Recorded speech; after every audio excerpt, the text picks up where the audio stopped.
Doon sa mga nagtatanong, ako ay nagpalit ng timing belt kung anong adjust yung clearance na pag idiniin. Ayan, ganito lang siya. Pag idiniin, ayan.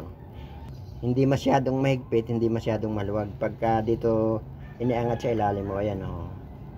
Yan. At dapat bago ka lasing, kinakailangan naka top dead center. Yung injection pump nakatama doon sa gatla, camshaft, crankshaft, kinakailangan nakatama doon sa pinakagatla niya. Hindi po pwedeng papalitan ka agad, hindi naka top dead center.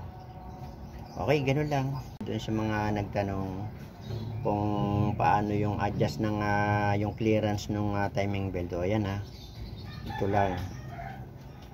O ayan pag idiniin, hindi masyadong mahigpit, hindi masyadong maluwag, basta ito lang yung clearance